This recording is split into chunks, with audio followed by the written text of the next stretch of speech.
Money Radio, discussing the business of making and spending money.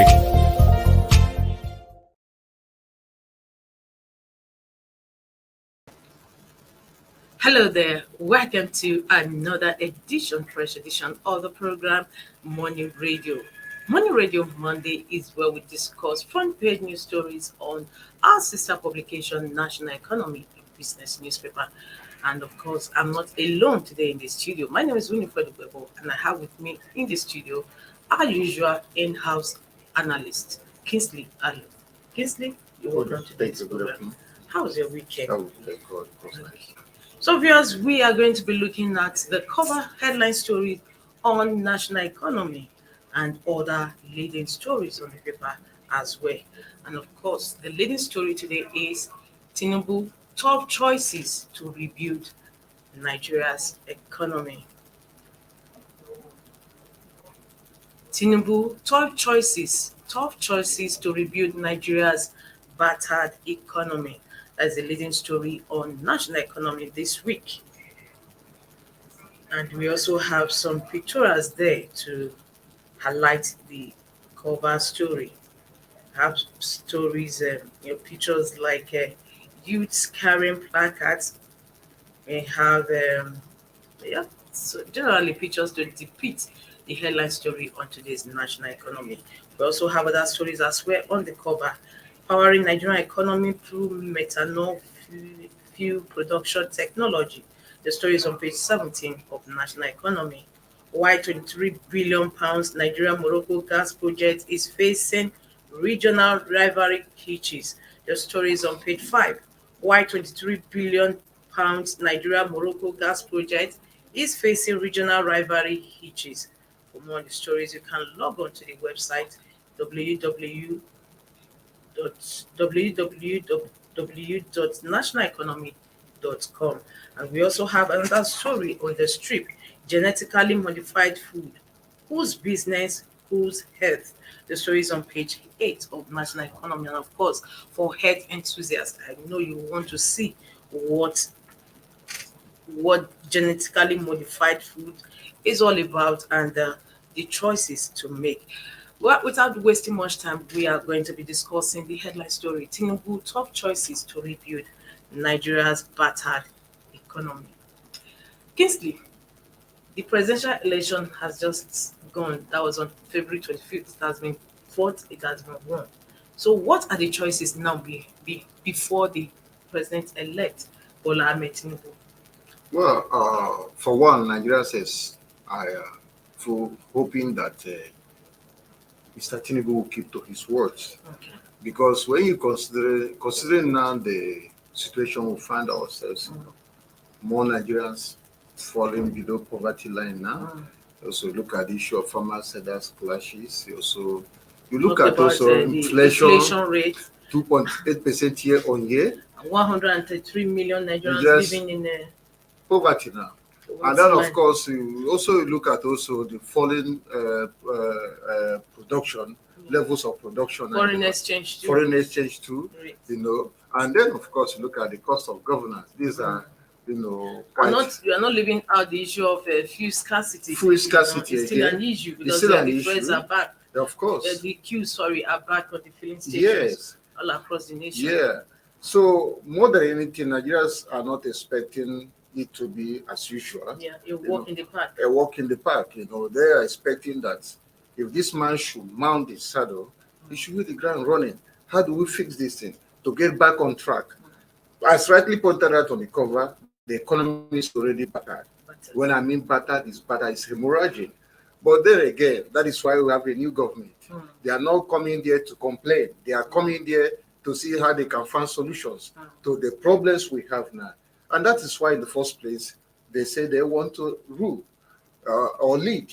So whichever is the case, the president-elect has quite a lot to handle on his hands now to handle. And that also boils down to anyway, the kind of people he appoints also, they will go a long way to telling us if he really meant business or not. We don't want to run a command economy anymore. That is what brought us to where we are now, you know. Now we want to get people that really know how to fix these issues come on board, because Nigerians are tired. Nigerians are frustrated. And you don't keep on coming up with falsehood, peddling mistakes, telling us to just swallow it hook, line, and hook, line, and sinker, you know. So these are issues. If you look at, however, before we go deep into the issues that the president-elect is going to be tackling, one thing that's been said about the president-elect is the fact that he actually is a team player. That even going by his record as a Lagos State governor, he's always been a team player, and many expect that as he's coming to governance this time, at least at the highest level in the country, he's going to bring a how do you call it? Good hands, you understand? Bring them to bear in the running of things. How do you see that? well, I don't, well, it's okay. But then when It's bringing experts. that is what we have been made to believe. Because if you look at what is going on now, Atlanta, I think it's even in the papers now, intense lobbying for positions. Of course, there's always so you see, intense lobbying. because like, it's leadership newspaper. Yes, Actually, today there's always today. intense. They are lobbying.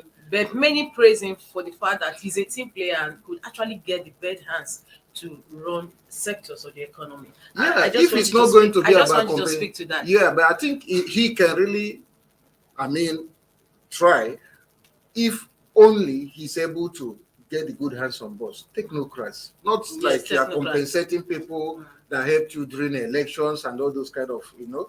If you can really, like, okay, guys, you've done well, okay, there could be other ways you can be settled or taken care of.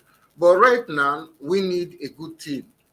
One, we need to regain the confidence of the public, because right now, the truth of the matter is that he's going to have a real battle on his hands trying to gain legitimacy for his government, because a lot of people still feel there are issues with his emergence and all the rest of it. But then he can, like, you know, convince people, Nigerians, that he meant business by the caliber, the quality of people he brings on board, you know, because it's not going to be as usual, the usual political appointments. It is Like, for instance, you know, I'm still hammering on these technocrats being in place, you know, by him, because nobody is expecting that he would toe the line or toe the steps of this present administration, President Muhammadu Buhari, who actually, after his inauguration, took 6 months. That was in the first term in 2015. Took 6 months before he could appoint his ministers and other cabinet members in place. What do you speak to that? Yeah, it has never really been his style.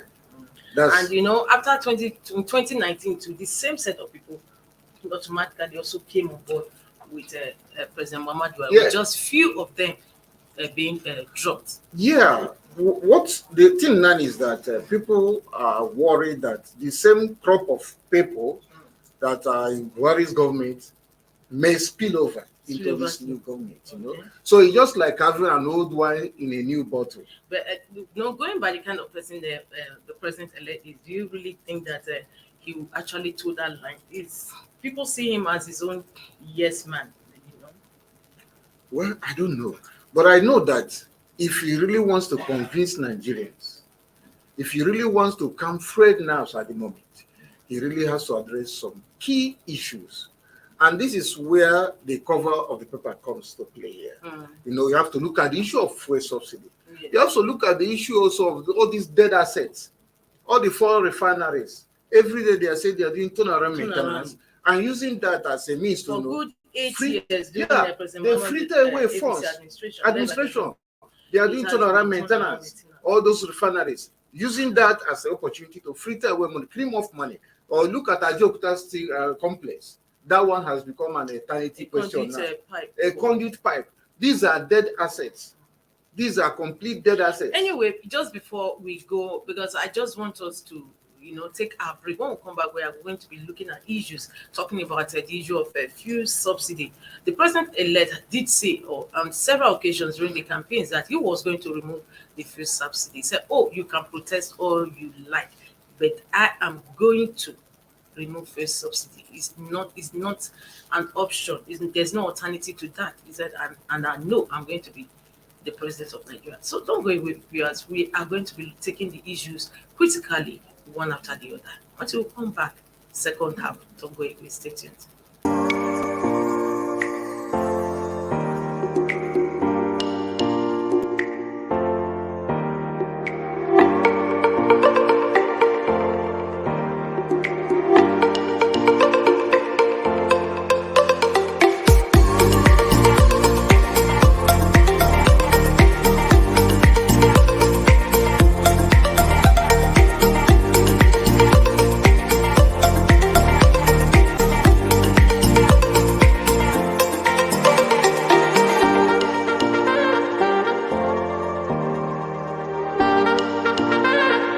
For sponsorship and advert placements, please contact 080-3688-6158. Last Word Leadership Podcast Studio. You have the last word. Money Radio, discussing the business of making and spending money.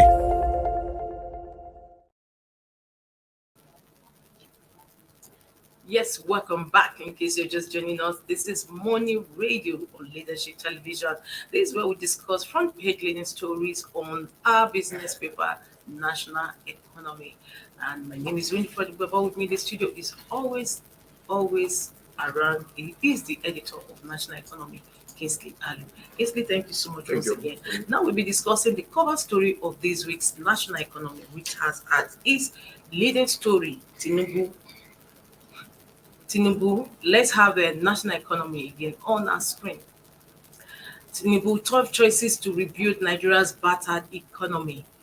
Top choices to rebuild Nigeria's battered economy. Now, before we went on break, we're going to look critically at the issues at stake. Talking about fuel subsidy. The president-elect is said during his campaigns, not once, not twice, at every forum that he was going to remove subsidy. That subsidy removal is not negotiable. So, Kingsley, how are you going to say that? Yeah. What do you speak to that? Now there's an opportunity for Mr. President elect. Yeah, He's going to walk the talk, as he's always been saying. Yes, that he will walk the is talk. going to remove. And he was saying people can protest all they like, Yes. but he's going to do this. So Yes. Nigerians are going to hold him accountable. Do you understand me? Yes. Because these are campaign promises. And they want to see if he can muster the political will Yes. to do it. It is very, very important because, well, they told us that we are consuming 60 million liters of food every day. And the question is Nigerians don't even consume up to 30 million liters. So all those extra liters, where is it going? Where is it going to? And how come we've not been able to give us the exact consumption level of Nigerians? Yeah, over because the years, that has been an issue. Yes, it's something that has been shrouded in secrecy, closely guided, so that people doesn't get to know. Because those that are actually feeding you with these fast also people that also directly or indirectly involved. So, but then it is hope that when he mounts that saddle, if he gets to that saddle, he should be able to first of all unmask all those things and then show some levels of transparency. Because at the moment, the impression we are getting, every Nigerian has now is that, a lot of theft in government. Yes. A lot of theft. Yes, that's, okay, once he removes the subsidy, as he said he was going to, what happens to our refineries? That is the reason why, before we went on break, I was mentioning something about the need for him to sell all these dead moribund, sell them off, privatize them. Because, do you understand me? Raise money. In fact, if you look at even from those 4 refineries plus Ajipta Steel Complex, all put together sold can generate over 30 trillion for Nigeria, which could be put to better use, especially in infrastructure, areas of infrastructure. Then, so it is very, very important because you can't continue having all these dead weights on you and you expect that you're going to live. Look at World Bank in its recent report on Nigeria's development update. That report said, and there was a caveat there, that depending on who emerges, in the next 3 years, that's the caveat there. In the next 3, that means it depends on who you elected to lead you. If you elect the wrong person, in the next 3 years, decades of economic growth in the country will be reversed. Nigeria may likely fall into another deeper recession, worse than the 80s. So there's already an alarm going off. So it means that this man, as he's mounting the saddle, he also has to tread cautiously.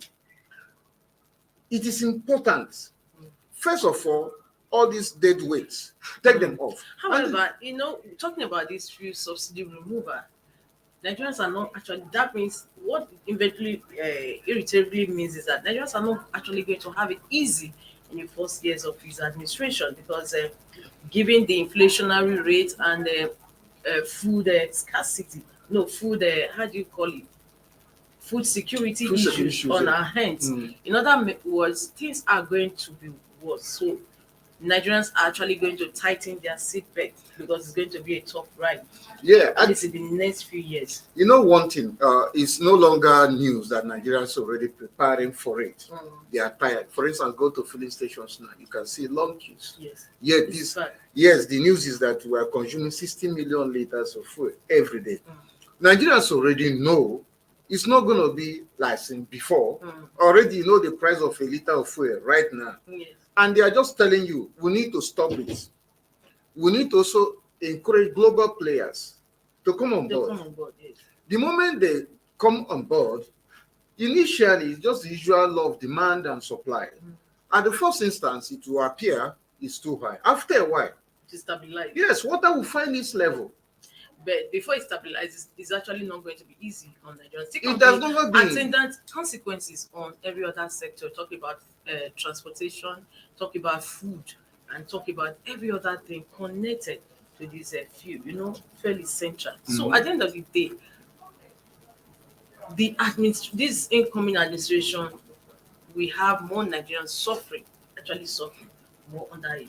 Especially in the first few years. It was also going by what the Cardinal State Governor Malam Nancy El-Rufai has been saying, that the next administration is not going to be having it easy, especially in the first 3 years. How true is this? Because I just pointed out that once it makes good its promise to remove fuel subsidy, that is going to have attendant consequences on other NESUs, because the NESUs and there are other factors connected to it. Do you know the truth? The truth is that, to some extent, Nigerians are already preparing their minds for that. We have agreed that this is an evil that must go away. Yes, it is. It has not served us any good. It has ended up, enriching very few. Very few. So Nigerians collectively agreed this must make way. But then, even if you do away with fuel subsidy, and let us say also you decide to privatize all these dead assets that are not bringing anything there. Then also you look at the issue of fiscal responsibility. Fiscal responsibility, reducing the cost of governance. Yes, that is also an issue. So if he can't tackle that, he has to do. So it's not going to be about, I'm settling this man, you and this, you or that. I'm going to lobby this, I'm going to lobby that. They want to see. These are the ones that help me a new phase of discipline in the way this country is run. Fiscal responsibility. You have to cut the cost of governance. Then you look at also local government reforms. Oh, yes. It is very, very important.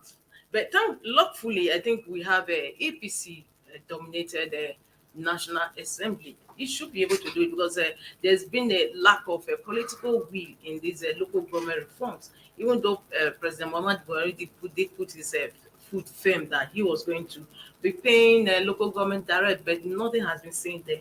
And many state governments are fighting this local government reform. Perhaps the president-elect will be able to do justice to that. It is expected, because if you are saying I'm coming to fix a battered economy, there are areas you must necessarily hit. We're not saying it's going to be easy, no, but it's going to take a lot of political will to do that. You are going to tackle the issue of local government. They have to have some degrees of autonomy. They have to be able to get their funds and be able to administer at the grassroots levels. At the moment, it's not happening. So much corruption by the state governors, who usually will get the money and give them whatever, pocket it, and dollar from their pocket, whatever they feel like. Whatever pleases them. And then the local government chairman become their errand boys.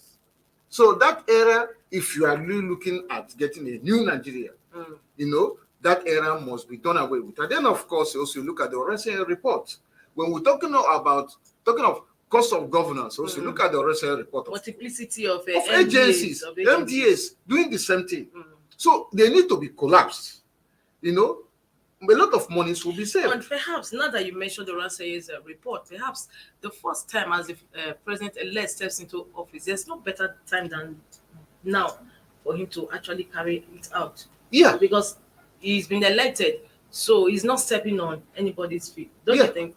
Yeah, he should, at least before swearing in, at least should. Because that's what this current administration promised, that they were going to go by alongside. They need to do it. But they didn't. They didn't. So, yeah, if he really means business, he must. It is a must. It is a must. All these agencies, MDAs, duplicity By of the end of the day, are you functions. not throwing so many other Nigerians into the unemployment? No, you are not. That's because the truth of the matter is that, you see, this is about efficiency and capacity. I sincerely believe, just like in the days where the banks were, merging and all those kind of, there were some staff that were laid off. They were given proficiency examinations. Those of them that were able to scale through, they were meant to join their new banks and all the rest of them. But the truth that you will say, because you don't want to slaughter Mr. A or Mr. B, you keep on making the same mistakes. Okay? You shouldn't duplicate all these agencies, their functions and everything. It's a drain on the economy. It's a complete drain on the economy. And then, of course, you look at the issue of, insecurity. Yes. Farmers, headers, clashes. This is also what he must tackle without even considering whose odd is God here. Because if you go across the states now, most farmers can't go to their farms. Oh, yes. And that's why we are having a food shortage. Food shortages. So he should be able to muster that will to tackle it headlong without even considering whoever. Is the issue of Boko Haram, you have the bandits, you have the kidnappers. Yes. So if he's coming on board as commander-in-chief, this is what it entails. And good thing, he's acclaimed to have made friends across So it's not expected to meet a lot of brick walls. It is expected that most of the people, those of them, especially the governors that are his cronies, will cooperate with him. These guys are not shadows that they cannot be caught. So he has to make sure the country is safe. This is the only way this economy can be rescued again. Thank you so much. Another issue too that you need to speak to is the issue of power too. Power and a few. They are central to all these development challenges that we are, and even central to the battered economy we are talking about. Yes. So how is the president-elect going to tackle this issue of power? Because it's really, really a big issue. Like, for instance, where I don't know about you, for 2 days now there has not been electricity, and of course it's not as if I live far off from the city center. So how is the president-elect, how do you think he's going to tackle it and give it the priority it deserves? Because on this issue of power hinges Nigeria's development. You see that most foreign investment have dwindled over the years. Most foreign companies have even packed out because of power. They have to buy diesel to power their generators, and diesel is astronomically high. So how is Mr. President-elect going to tackle that? And because he has not really spoken to that even during his campaigns. Yeah, but during his campaign, he was busy criticizing how they wasted over 16 billion on the power sector and nothing to show for it. If you understand, he's been but he's more or less attacking the other candidates, one of the candidates, how he had access, he had opportunity to do this, he didn't do it. So what it simply means is that he's telling us invariably that, well, if I come on board, I'm going to do something about this. Because it's like the nails upon which every other thing revolves. Oh, yes, yes. That is what it's pivotal to development. Pivotal to development. So I don't also it's think very crucial, because we cannot have the same scenario. For instance, the present administration met Nigerians electricity generation at about 4,000 megawatts, and 8 years down the line, it has even gone down beyond 4,000. Yes, it has dropped. There has to be effort tangible efforts to revive this power. Yeah, and I think it should be on the emergency list. Yes, it should be. Yeah, it's emergency. It's you know? very, very crucial. It's emergency. But then to even go about it, it's not a time for him to say, I'm going to start probing. Because you know how their probe goes here. A lot of corruption also goes underneath every probe. Yes. They set up that committee, they set up this committee. Before you know it, 1 year has gone. Before you know, 2 years has gone. Yes. Then the committee is now preparing their report. Before you know, 3 years has gone. Yes. No, there's no time for all that. He should be able to say, fine, I'm going to do this to stop this. And he should go about it without, fear favor anybody or things. Whose us is God. Whose us is God. And it's not going to be like when this administration because people want a change this time around. People are very hungry for change. They are very, very, their threshold now for tolerance is almost zero. Yes. For Nigeria, the threshold for tolerance is zero. They have had it up their neck. It's not like when this regime they started, they say in 6 months we will see light. They don't want all those kind of talks anymore. Their talk is cheap.